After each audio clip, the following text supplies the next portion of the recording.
Mga kalabers, na si tatay na ano, na nasiraan ng motor, ayaw umandar. Honda Beat na motor, tulungan natin.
Ha? Ayaw talaga bandar, no? Di, maya. Paano mo na, pahingay muna. Oo.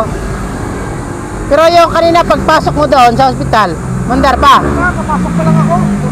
Pumasok ka pa lang? Sa exit pa lang ako eh. Nag-minor lang ako dahil pinapasok pa. Pero nahatid mo pa yung anak mo? Oo, dyan.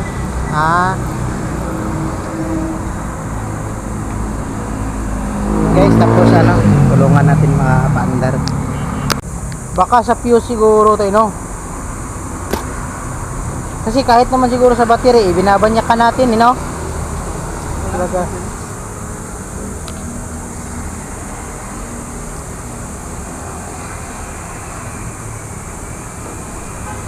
Oh, bago pa naman battery. Yung fuse.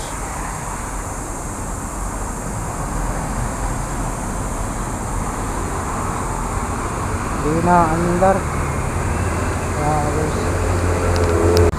Napa-andar namin mga kalabers, oh.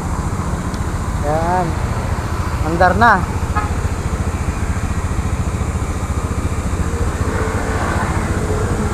At least makauwi ka tayo, hindi maghila-hila.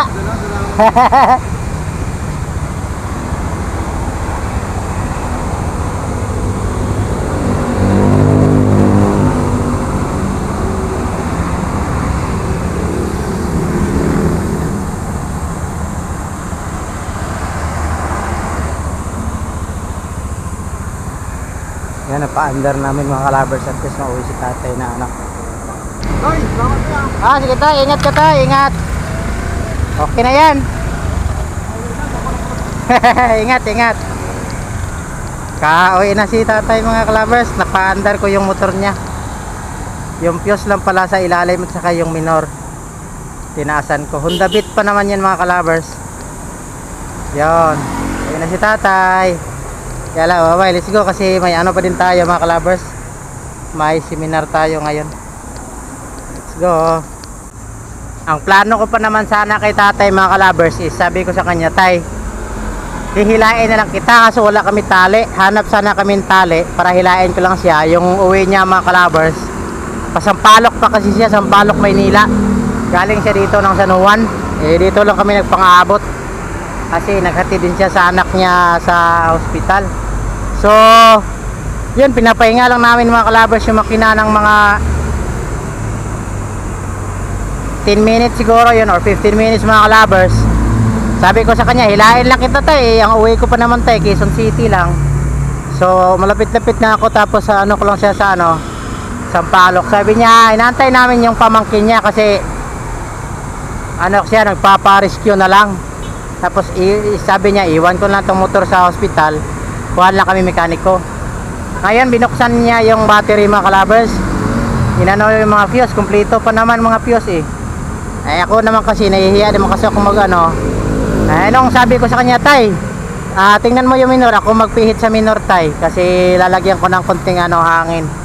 Kasi baka parang walang lumalabas na ano eh, na kuryente eh. Walang hangin. Ayun pinihit ko mga kalabers, tapos pinilit ko kasi ano, pinos ko lang sabay ikot ng bababa yung minor niya. Tapos napaandar namin, una umandar tapos namatay siya. Mga 5 minutes again, ano siya, umandar siya ulit. Kaya nagpapasalamat si tatay, tayo uwi na din tayo. Kaya mahirap talaga yung ano mga kalabers, yung mga, kaya tayo mga may motor na mga, kung tawagin tin bago-bago pa, malaking pasasalamat natin na mayroon tayong ganun. Mahirap kasi masiraan mga kalabers, buti kung ano, katulad sa akin, yan ganun, nadaanan ko lang si tatay, hinihintuan ko lang talaga. Yung minsan nga may nakikita ko mga kalabers na akay-akay yung motor, minsan tinatanong ko ano, baka naubusan gasolina. Kaya bala ko din magdadala ulit ng ano, hose. Kasi kung sakali mayroong mga ganyan mga kalabers, makapagbigay tayo gasolina, at least maliit na tulong, malaking bagay na kasi yan mga kalabers. Kaya shoutout sa lahat ng mga riders na mga drivers, ingat-ingat kayo, at saka huwag kalimutan magdala kayo ng tubig at saka mahaba.